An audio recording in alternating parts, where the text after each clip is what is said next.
Hey, welcome back to A Faster Me. This is the Redlands Criterium. So basically, this is just a one-day race that all the amateurs can do. The Redlands Classic is basically a pro race, Cat 2 and above, and it's a stage race that goes on, throughout the week and finishes on Sunday. But on Sunday, they have a shorter criterium that's open to, amateur racers up to, I think, Cat 1 or so, something like that. But anyway, this is the 4-5 race. It's kind of for novice mentored race. So on the start here, these are actually neutral laps. It's kind of a weird situation because the laps are neutral, but it's not going to stop again. It's just going to be a rolling start. So I don't exactly know what neutral means, other than you can't pass the instructors that are up front. But what they're doing is basically trying to show like in general, this is a new rider race. Even though a lot of people in the race are not new riders, but it's designed to be a new rider race, just helping people that's just getting into cycling, showing them the lines, stuff like that. We did some drills before the race, and now it's just basically showing the race line. It's going to start off slow, and then he's going to pick up the pace. It's Kyle Cooper on the front, rides, I believe he's a Cat 1 for Team 6. Does a lot of P1, 2, 3 races and some Masters racing. Little spoiler alert, he actually wins the 30 plus 3-4 later today, I believe it is. So yeah, he can't be a Cat 1 if he's in the 3-4. But, I'm sorry, it was 30 plus 1 through 4, I think it was. So anyway, so yeah, there's going to be 3 laps kind of neutral, where he's going to pick up the pace little by little. Then the instructors will pull off to the left, and the race is on. The only down part about this rolling start is, we have like 50 riders, 50 plus riders in the race. And on this so-called neutral lap, if you get shuffled back to 30th and the race starts, you start off in 30th place. And this is it's a pretty technical course, fairly narrow. It may look wide right now, but that right side of the street's never used. That's not the race line. So it's a fairly narrow course, and then when you come through here at pace with these chicanes, this is kind of one line a little bit. You can get too wide in here, but for the most part, it's going to be one line. That's my teammate Jacko in front of me also. So yeah, when the rolling start kicks off and it's ready for us to race, unfortunately, the pace that Kyle set, I think we were up to like 27 miles per hour or something, which isn't fast, but when people are kind of told it's a neutral start and they're a little bit relaxed in the back, and then all of a sudden it's go, believe it or not, on the first hot lap when the instructors pulled off, there were people that were dropped already. So a little bit unfortunate there that they didn't, like, we kind of didn't understand this format a little bit, and people that are in the back right now, if there's any gaps that open up, they're just kind of hurting, trying to chase back on. And you have basically a Cat 1 person setting the pace up front, even though it's a chill pace to him. For some of the Cat 5s, Cat 4s, it's a pretty hot pace for the front. So yeah, I thought it was okay. I thought it was fine, but at the same time, I'm not in the back, and as you know, the further back you go, you get the accordion effect, little washing machine effect, and it can seem way harder in the back just because people are letting gaps open. So anyway, it is what it is, and after this lap here, when we cross the finish line, the race will start. I love this little left-hand turn right there. Kind of reminds me of when I was racing motorcycles. That whole chicane area and this little downhill part here basically just reminds me of when we were racing motorcycles. So as you see here, people are making moves a little bit. I don't even think we're racing yet. I think this lap starts the race. But as you can see how a gap can open up pretty fast. I closed it pretty easily, but yeah, here is where we start racing, and the instructors just pulled to the left right there. So you'll see the guys in the yellow vest over here to the left. Those are basically the instructors, and they'll stay in the race and kind of monitor and see where it's going. But this is our first racer-led hot lap, and you can see I had to put in a lot of watts here just because the attack was on from the beginning. So, but this is a really technical course. It's actually really fun. Can be pretty fast. This is all uphill here, but this is the tightest little hairpin here. It starts off with a little bit of camber, but then right here it falls off and it's off camber. So you got to just be careful there. It's a place where a lot of people clip pegs there. So, and there's a lot of their turns that are really, like I said, it's a fairly technical course. There's a lot of kind of sharp turns. Here, heading into the chicane, there's a little dip there. People clip a peg there. And then left here is like really fast. It looks like a turn, but it's really not. It's just a little kink, and you can carry a lot of speed through there. As you can see, we're at 30 miles per hour, and we probably hit that turn at about 28 miles per hour or so. And then here's a big sweeper. You can use the road to the left if you want and try to carry speed, but you know, really it's kind of a double apex turn. You have to hit the first apex on the front side leading into the turn, and then hit that second one there. I didn't really get that turn right there. I'd like to take it a little wider and then cut to the inside to where I'll be pointing up the road at the apex, you know, just taking a very late apex. But when you're at pace and sometimes there's, you know, people carrying different speeds, I like to carry like a little higher speed than most, in my opinion at least. So sometimes I don't get to take the line that I want because you'll end up like running into the back of people, and at that lean angle from that long sweeper, you really can't touch your brakes at all. So, not to mention there's a manhole too. So the rider in front of me, I think that's Mateo Padilla. I believe that's who he is, but he clipped his peg right there through that turn, and I'm gonna pull up next to him and just let him know, like, hey, just be careful. You might not be able to pedal through that first turn. And he was cool. He was like, yeah, you know, thanks, you know, basically. But yeah, you can pedal through it, honestly, but to be safe, you should probably soft pedal through that turn. And depending on what line you're able to take, that's typically where people hit their peg right there. So again, that's Jack in front of me. Jack is off to a great start. We're both kind of off to a good start here, just hovering around the top 10 right now. I'm still struggling with like a little fitness. I'm not like as fit as I need to be. I don't have any pop either. I have like, you know, I really don't have any power on me right now. But Jack's really good at just being efficient. And honestly, I should have done a better job this race of just hugging his wheel. I did try, and I was with him for a good, you know, most of the race basically. But there's some times here and there where either I was a little gassed or I just wasn't assertive enough. And like I said, I'm just missing some power right now. I just gotta, it's coming back. I'm starting to get my fitness back a little bit.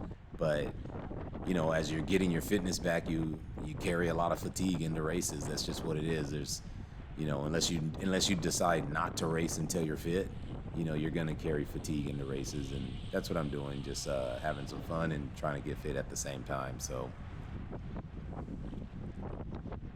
but I can tell out of corners is where I lose a lot of ground coming out of corners just because I don't have power right now. Like, I have a little bit of lag on the rest of the field. They accelerate out of corners a little bit better than I do right now. So again, we're pretty settled in now. Like, everybody's kind of used to the circuit. It's a very fast circuit. It's and I don't mean fast necessarily with the top speed, but it's busy and it's a fast circuit. It's only 6.6 of a mile, I think 0.66, something like that. So it's a very short course, and then we're doing like, I don't know, I think my fastest lap was like 1 minute and 25 seconds, but most of the time we were hovering around the, you know, between that 125 and 130 per lap. So, and the laps are fairly consistent if I'm not mistaken.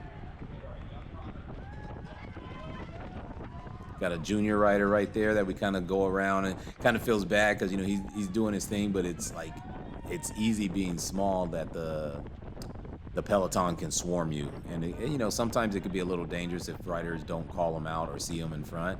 But he's doing a great job. He's fine. He's safe. But the rest of us, sometimes we need to communicate when there's a slower rider, you know, in the middle of the Peloton, just so people don't have a collision. I believe that's Brandon Lee in front of me right there. He had a great race too. You know, I guess I can spoil it because I'm not there to see it later. But I believe he got second place. Second, yeah, I believe he got second place. So, yeah, had a great race. Tried a little breakaway at one point. I think he gets reeled back in, but it's a great result again. So the rider right there is fading a little bit. Just try to get by him real quick and just hang on to the wheel here.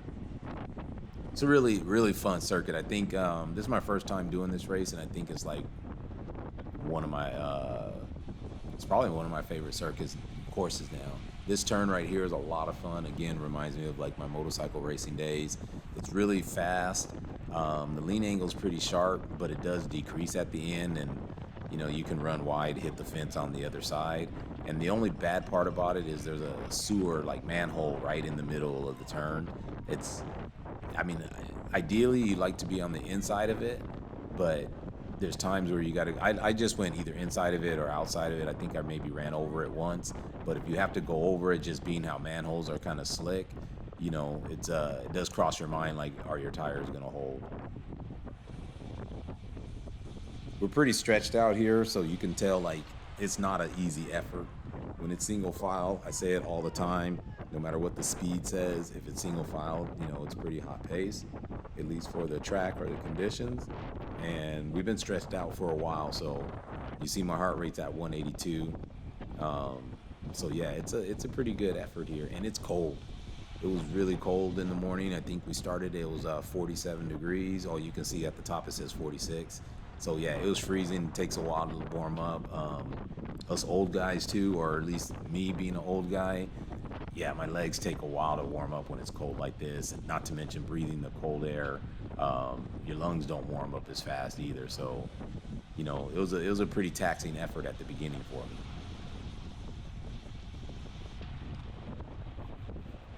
Definitely taking that turn a lot smoother now. You can see we're carrying a lot of speed through there. I don't think we're ever going to be like under 26 miles per hour going through that turn.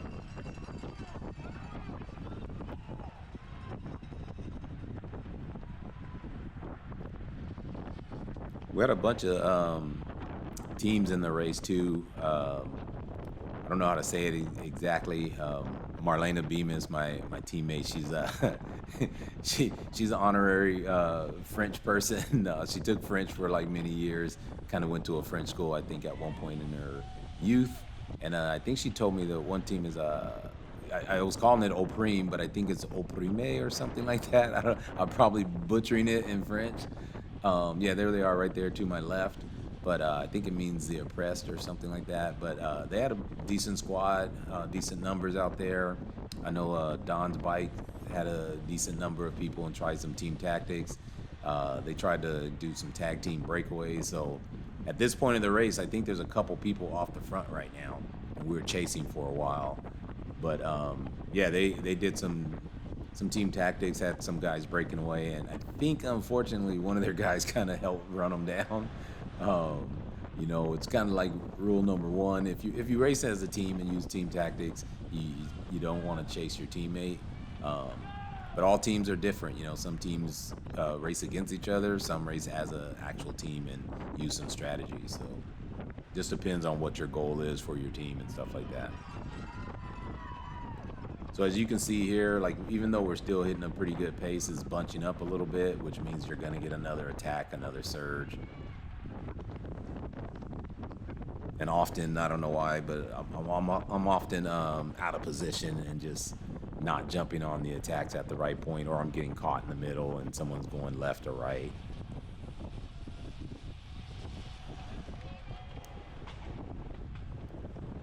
Sorry for the yawns.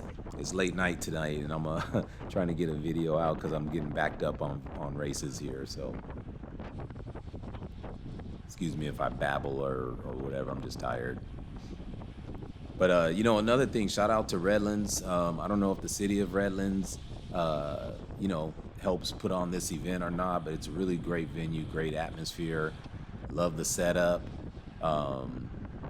No cars accidentally got on the course or anything like that, but wrapped around kind of like downtown Redlands, where they kind of have the farmers market on Thursday nights, I believe, also. But yeah, they had a great setup in the infield. Got the community involved with different games and a climbing wall and all that kind of stuff. Good vendor set up right here to the right on top of the parking structure. So, yeah, it was a beautiful event, great atmosphere.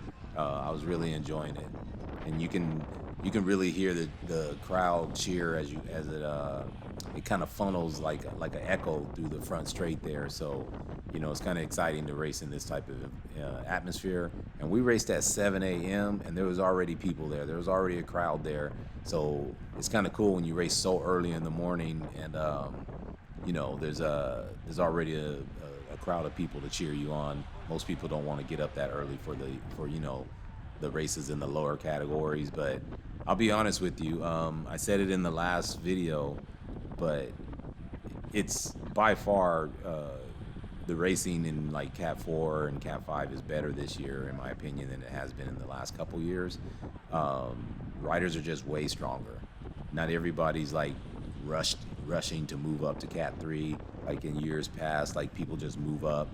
I don't think you need to win a race before you move up or anything like that, but I do think you need to be comfortable, be able to move throughout the peloton up and down. And it doesn't matter how strong you are. There's a lot of strong guys, but I think you need to be a little more consistent, get your riding and your skill level, just your composure, all those kind of things up before you just jump to Cat 3. So definitely, there's a lot better riders now, in my opinion, at this level. Some of them because they've been racing for a few years, and some of them just because there's a lot of information online. There's a lot of coaches and different things out there. You got videos of everything, so it's really easy if you want to look for it. It's easy to find ways to improve yourself. So if you have the physical ability, that's one thing, but when you combine the physical with the mental, yeah, it just makes for good racing, and guys are fast now. See, this is where I lose out a little bit here. As you can tell, I get gapped a little bit, and then it takes me a second to catch back up. And hopefully when I get my little snap back, get back in shape, get my sprint back, hopefully I'll be able to, run up front a little bit more often. Or at least help Jack out sometime. Again, I love that turn right there, that left. You can take it inside, you can take it outside, you can pass people on the inside or the outside, especially if it's someone that's not comfortable with cornering. They're going to slow down a little bit there, and you can just take so much speed through the exit of that chicane.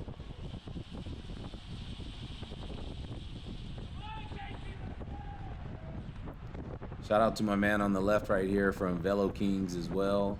I believe he got third place on the day. So, that's another great job. And, spoiler alert again, Jack won this race here. He was in great position. As you can see, Jack just does a great job of being efficient. He's always tucked in out of the wind. He's patient, but he's also assertive when he needs to be, and makes the moves at the right time. So that just comes with time and experience.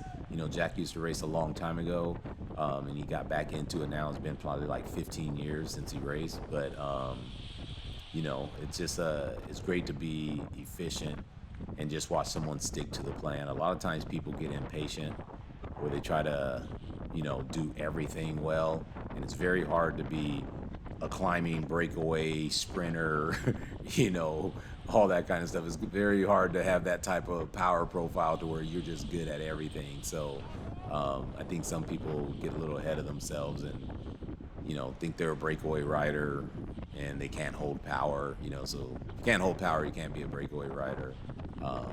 And not only that, breaking away and all these kind of things, timing is just a big part of it. A lot of people try to break away when the pace is too hot. So right now, if we're doing 29 miles per hour, how much faster do you need to go to break away? So if you're doing 29, 28, that's just not a time to even attempt to break away. You should be trying to break away once the pace slows down a little. That's Greg in front of me right there from Go Fast. I don't know how he finished today. I don't have the results in front of me. But, Greg did a good job out there.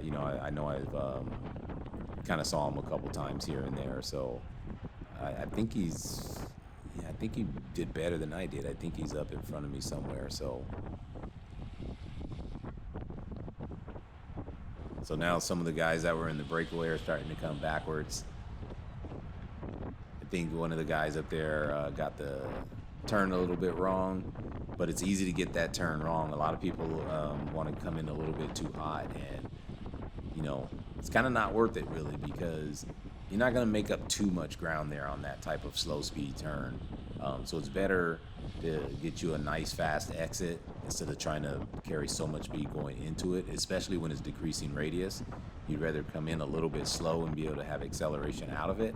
You're going to get a gap anyway. Everybody's going to have to accelerate out of that just because of the slow nature of the turn entry. But when you run in hot trying to go faster into the turn, that's when you're usually going to have problems. This turn's a little bit different here because it is a high-speed turn. As you can see, I'm carrying speed into it, run up on Greg's wheel without, putting too much power. And there's just a different thing there. It's two different turns. So one that starts very open, the other one that starts very tight. They both are decreasing radius turns, but they have a little bit of different characteristics to them. So Jack's out in the wind right there, and I think this is the most I've ever seen him out in the wind right there. So I think that's the only time other than sprinting for the finish that there's not someone in front of him. So I don't know if it's here. It might be here, but the rider in gray and black, you might almost get a crash right here. No, not there. It's maybe on a different lap. Like I said, that turn right there is just, that's where a lot of incidents happen, right there in that turn one.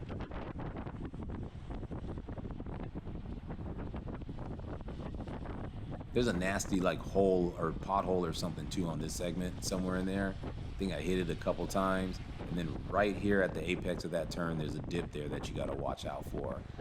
Other than that, like I said, here it is. There's my favorite turn again. You just can carry speed. You also can carry speed up the inside here because people want to rest and recover. So you see I just shoot up the inside, barely using 100 watts. I met a gentleman right here in front of me too. I want to say said his name was Casey, number 162. Very strong rider, young rider too. I think he's going to be really strong in the future as well. He's strong now, but I think he's going to be really strong in the future. So I'm a little up further than I want to be right here. Obviously, I don't want to be too far back, but I don't want to be too far forward either. But because the pace is so slow, like usual, we get guys swarming again, and I'm a little bit out of position again because I'm in the middle here. And especially now, as I get closer to this turn, I don't want to be too far to the inside just because this turn's so tight, you're going to have to scrub speed. So I just kind of sat here and get shuffled back a little bit.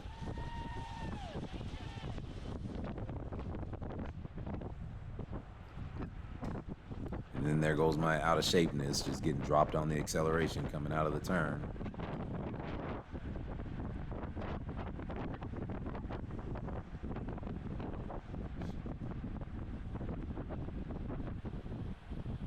So I want to say, I don't know, we probably have about,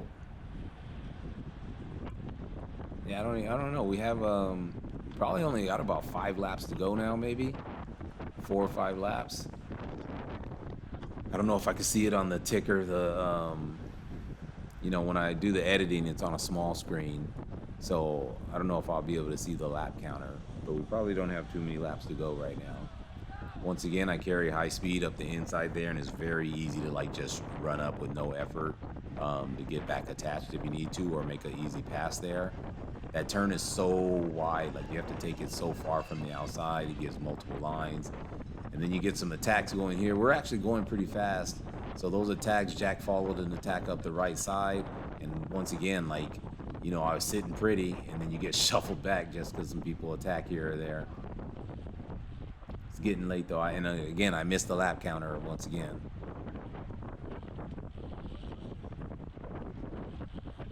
But yeah, I know we have, I don't know, we have about 8 minutes left in the race, so we're doing 1.5 minute laps, so, that's only going to be 5-6 laps or something.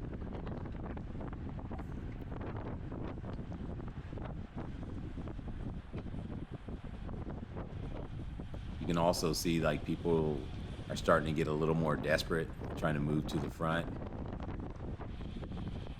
Unfortunately, that's just part of the race. It's part of racing, but it also makes it a little. That's where it gets a little dangerous.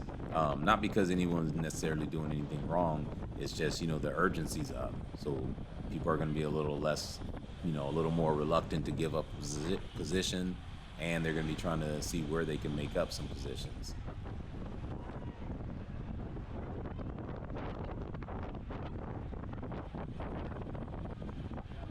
All right, so this time I carry a little momentum. Then you almost get the two guys running into each other right there. It's a good job by both of them. Not panicking, just do what you're supposed to do. Lean into it, get your balance, and just keep going.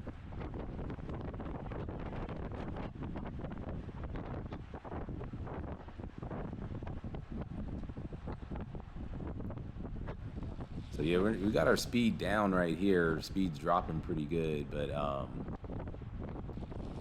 I think we've been putting in a pretty good pace the last like 2 laps or so. Then there it is right there, the rider black and gray. Like, I don't know if he almost hit the guy in front of him or if he lost slid out a little bit, like almost high-sided. But I couldn't tell if he almost hit the back wheel in front of him or if he touched a peg or something. I don't think he touched a peg because I don't think he was pedaling. But either way it goes, good save. So here again, I was saying, I love this left-hand turn. So here I shoot up the inside and make up a spot. Just made up one spot there, but yeah, you can take that turn from the inside, outside. Same here, you can go on the inside or you can pass people like I'm doing now around the outside and just carry more speed, not using any power at all. And then you can run it a little even wider here, as you can see how wide I'm going. I'm just gonna run this one around the outside also and try to maintain my speed instead of hitting like a tight apex there. And you see Greg did the same thing. Greg came around me on the outside. So there's Jack getting back up into position. He got shuffled back a little bit also. And, typically you won't see him back here with only a couple laps to go. So I think we're down to maybe three laps to go now. Maybe 4. And that's where I think this is where I made a crucial mistake here. I should have really just stayed on Jack's wheel there. And you see I get shuffled back here, just being a little complacent. And it's a big difference, when you're up in 8th, 9th position, and there goes the move there. So you see Jack went with the move on the left. I end up getting shuffled back, and now I'm in 20-something position. I don't know, 20th position. And, these last couple laps, they get fast. So when they get fast like this, you don't have too many opportunities to move up, especially without using like a lot of your power. So I knew I kind of made a mistake there, so I'm trying to make up a couple spots again, just carrying speed around the outside here. I try to shoot up the inside a little bit here, make up a couple more spots, but everyone's doing the same thing now. Everyone's trying to make up spots. So as I'm moving up the inside, I lose a couple spots of guys going around the outside. So this is just it. Like racing, a lot of racing is just about timing. You got to be in the right place at the right time, and you have to go with the move. When you see that move late in the race, you got to go with it.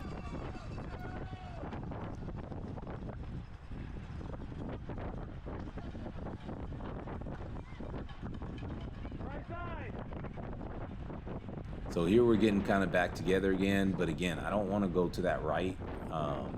You got a little bit of time, but I don't want to be so far in the right. Just this turn right here, like I said, is so tight. You can really cut yourself off by going in tight like that to the right. As you can see there, you have guys almost collide. Then they're going to have to be slow coming out of the turn because you have to scrub so much speed. So yeah, I don't really want to be on the right side there going into turn 1. I don't mind being on the right side if we're a single file or maybe double, but yeah, I definitely don't want to be on the right side if we're like 4 or 5 wide. Again, here you can see the speed's a little higher. We're starting to hit that first turn at 26, coming out of here at 28, 29, and everybody's just, doing what they can to move up a spot. We're up to 31 on the backside here, and this is the problem. It gets a little congested, so I try to shoot up the inside, make up a couple more spots. But when you're playing catch up like this, it's hard. 4 or 5 laps to go, you really can't lose position anymore. You know, there's just, you're running out of time, and the pace is gonna get, it's gonna get hot. The pace is gonna pick up. So yeah, you just run out of time. So here we might be going into the last lap. I don't know if this is second and last or last lap. Unfortunately, I can't hear sound when I'm doing the voiceover. You know, it mutes the sound for you to talk or whatever. So yeah, I don't know if this is the last lap or if there's one more to go. Should be able to see in a second.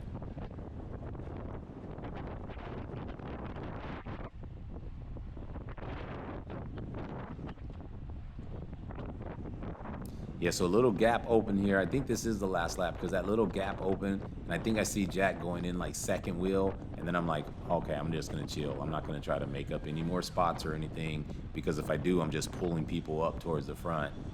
And I just chilled, I think, until here I let other people go. I thought I let somebody pass me, but I'll let other people like put in the acceleration, and if they can catch the front, they can. But if not, you know, I'll just come in whatever place I can. So I just try to carry some speed, set up a good exit here. Hit the exit here, and then I just launch a little sprint and come by these guys. I still don't have a sprint right now. You know, I'm just over 1,000 watts, but you know, when I'm in shape, I'll be more towards like 1,200, you know, sometimes 1,300, stuff like that. So anyway, finished 14th place. Jack took the win, and that was his 5th win of the year. So, you know, anyway, thanks for watching, and I'll get a couple more videos out in a few more days.